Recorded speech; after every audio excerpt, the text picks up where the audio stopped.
Salut à tous, c'est Frédéric Delavier. Et ce soir, je voulais vous faire une petite vidéo pour vous parler du système universitaire, de ses avantages et de ses inconvénients.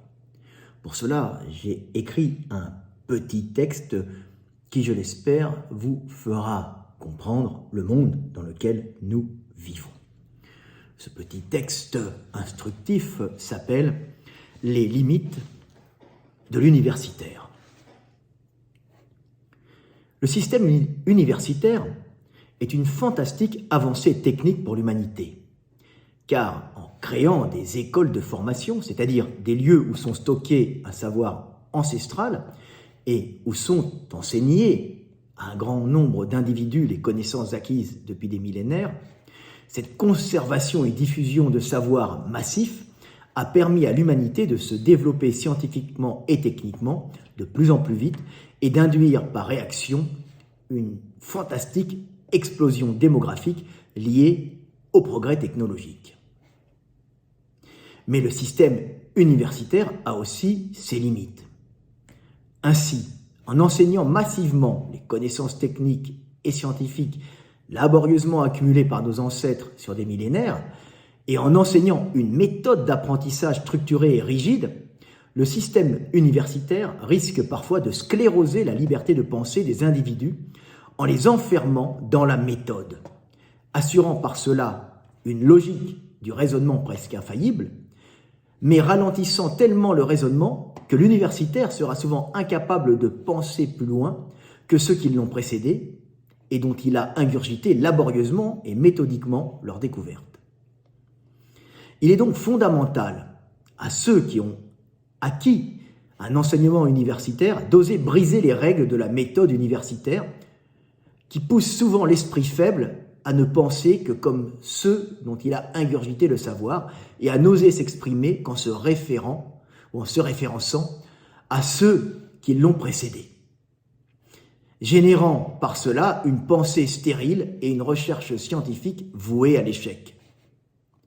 C'est ainsi que les avancées scientifiques et technologiques sont souvent issues d'universitaires assez rebelles pour être capables de briser la méthode qui leur a été enseignée et de trouver leur propre chemin de réflexion pour découvrir et innover.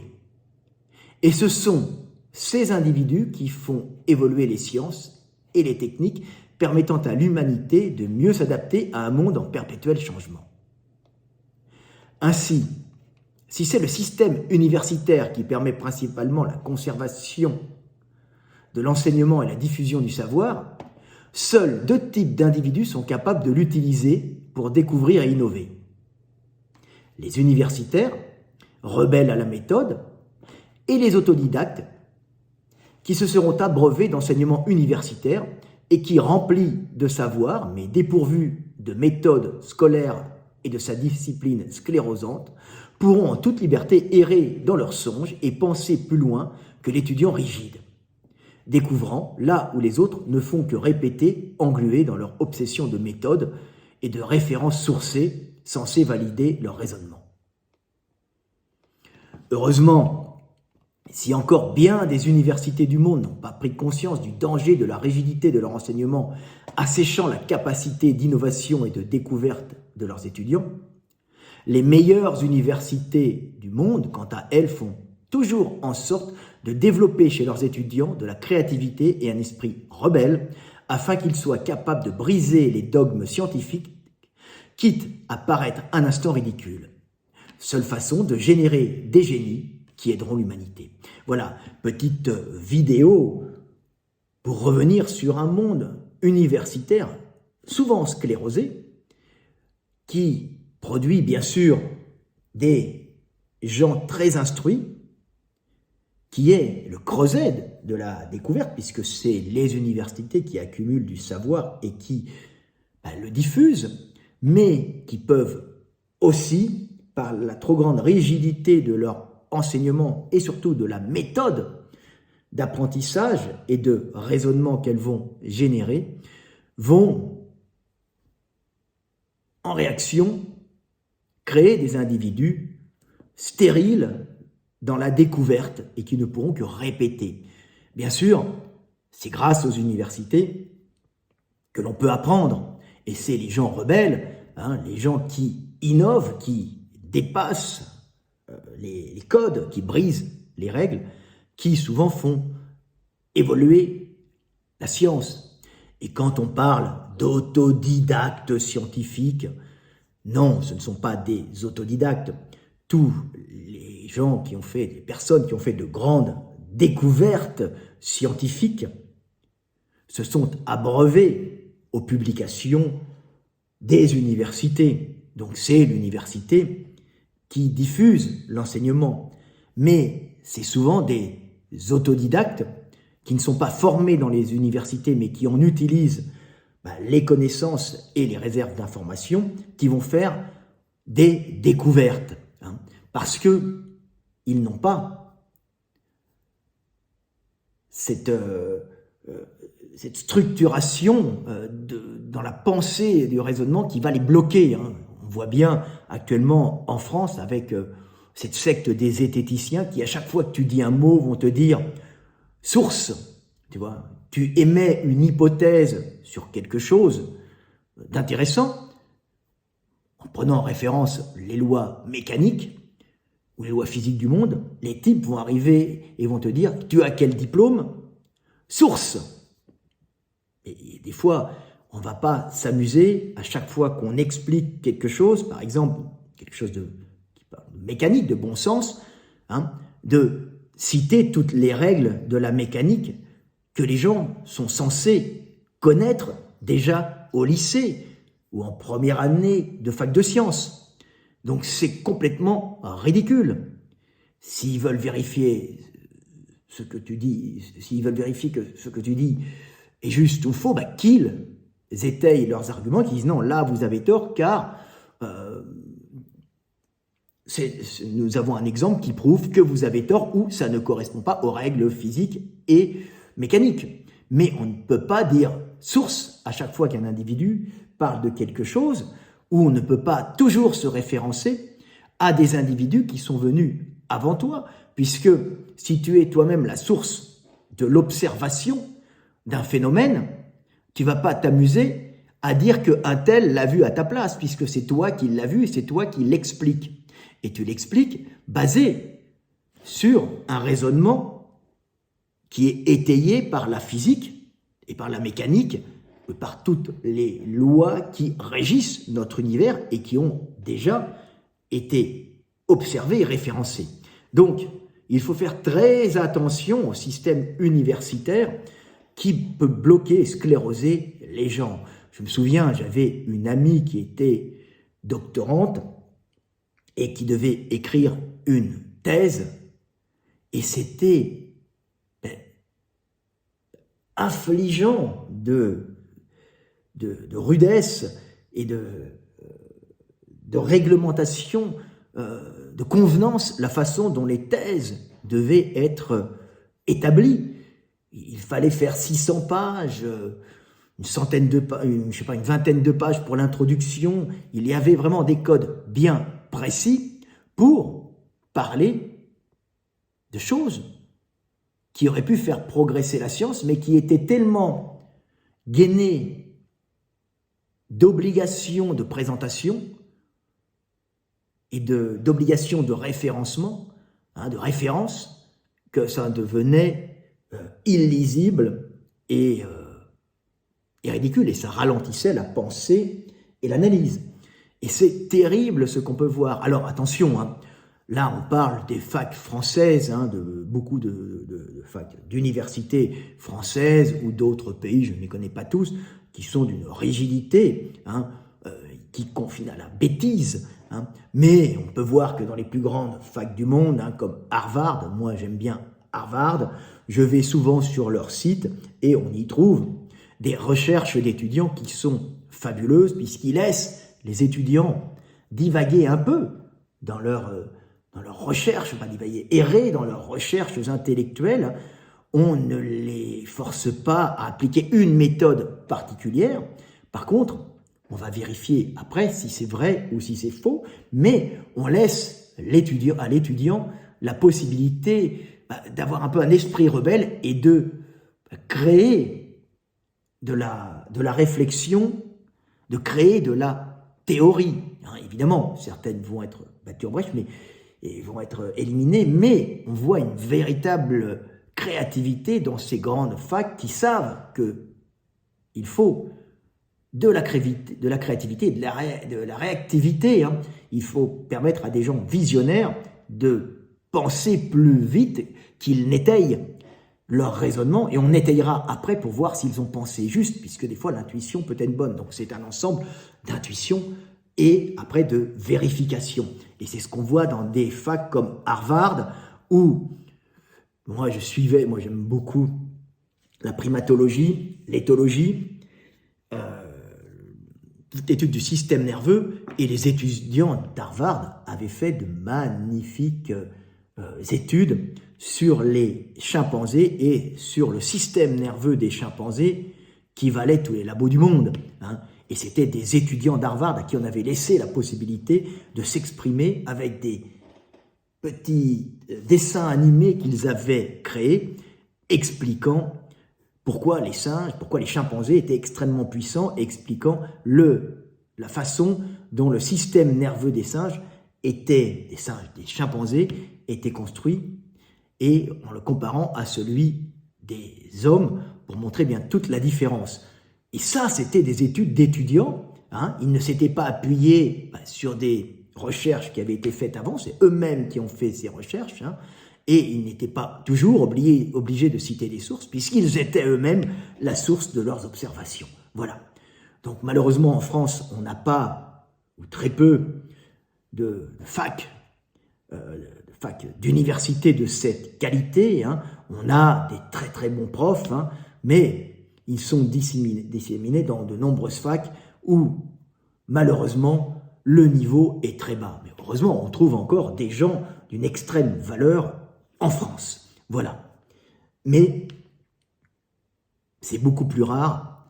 On va dire qu'aux États-Unis, hein, même si le système américain est un système terrible, c'est un système quand même qui sélectionne les meilleurs individus et qui essaye de les formater pour qu'ils soient créatifs, hein, pour qu'ils soient imaginatifs, afin, bien sûr, de rapporter beaucoup d'argent dans les entreprises dans lesquelles ils bosseront, hein, et en étant référencés, hein, dans ces entreprises, en montrant qu'ils ont des prix Nobel, des génies qui sont un peu partout, cette fac attirera des fils de riches, hein, dont le papa et la maman payeront une fortune les études, ce qui permettra d'avoir les meilleurs profs du monde et aussi les meilleurs élèves du monde, pas parce que ce sont des fils de riches, mais parce qu'il y a des bourses étudiantes qui sont données, hein, aux génies du monde entier qui peuvent venir étudier pour pas grand-chose dans les meilleures facs américaines,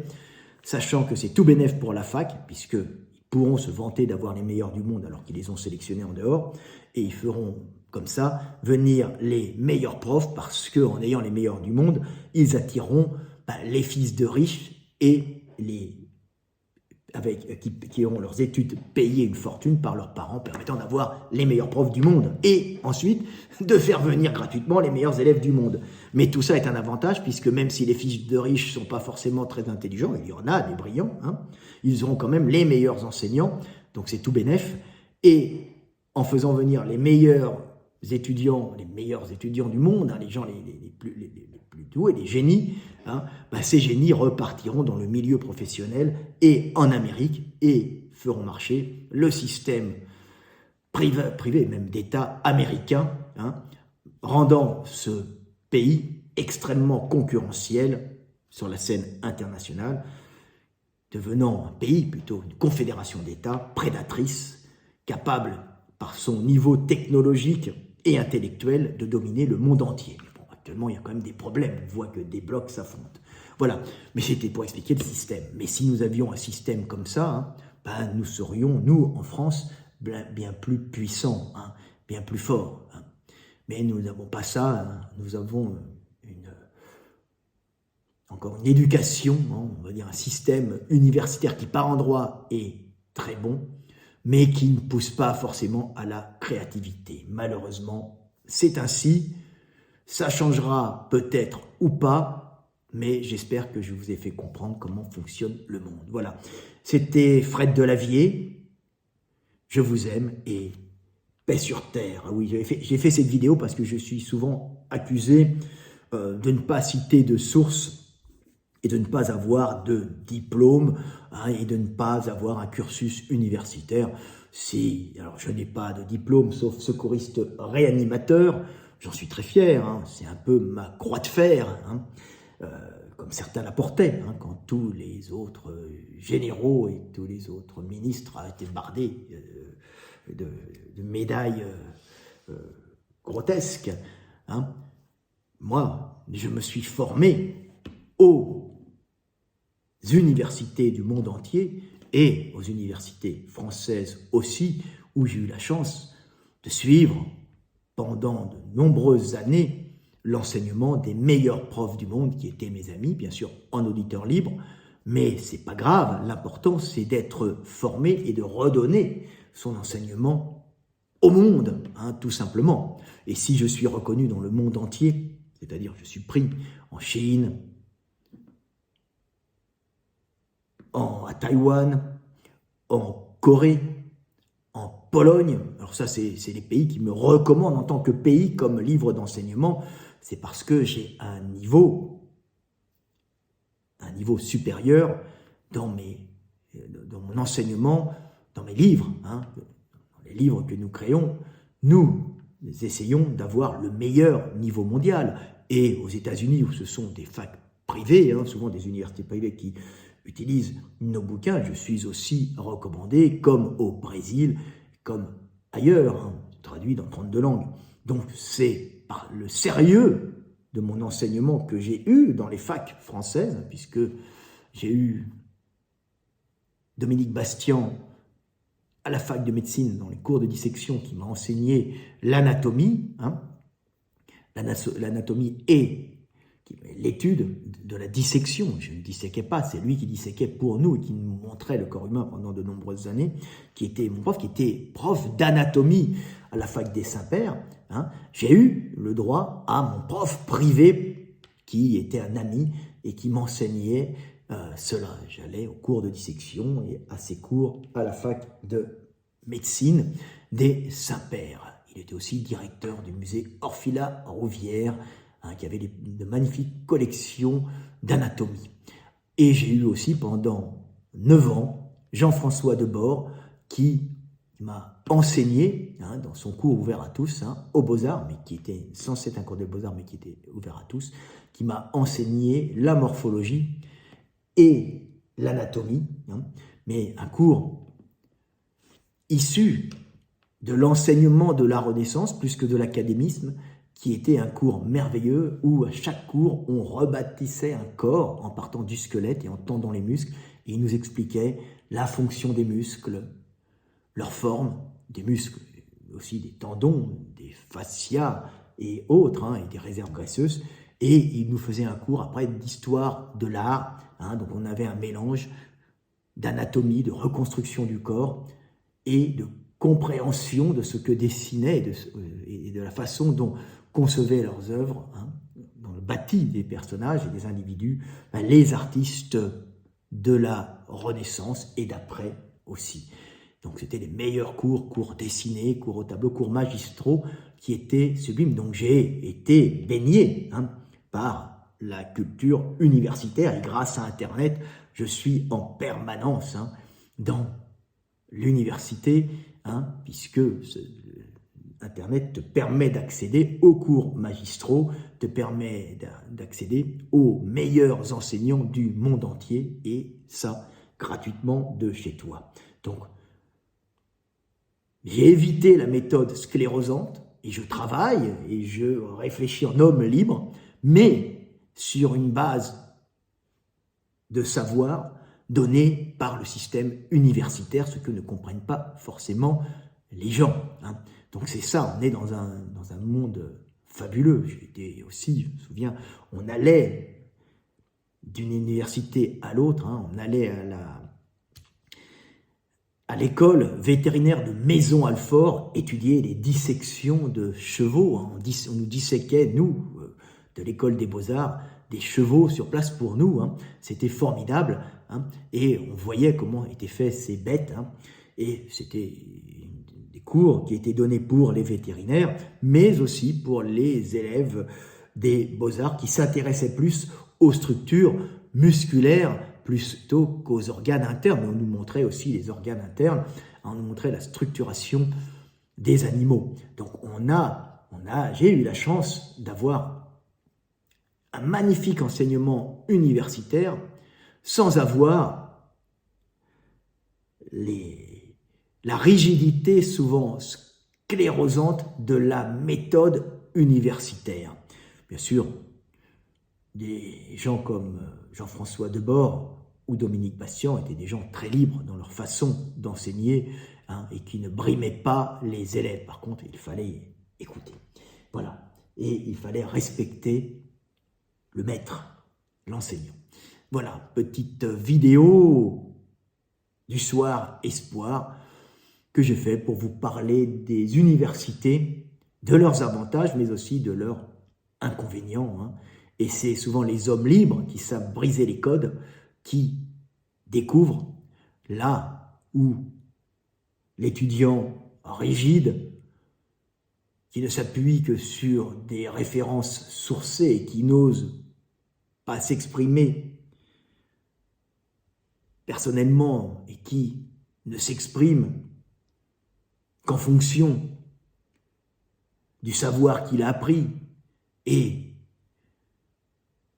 en ne citant que des références sans oser aller lui-même de l'avant, hein, moi, je vous dis qu'il faut briser les codes et oser, en étayant bien sûr ce qu'on veut exprimer, oser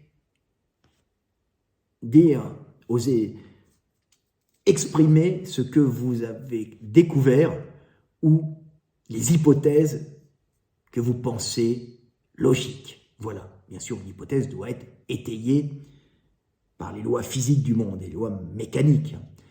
Elle ne peut pas être sortie comme ça. Vous devez étayer ce que vous exprimez en hypothèse. Et après, le monde vous dira si cela est juste ou faux, hein.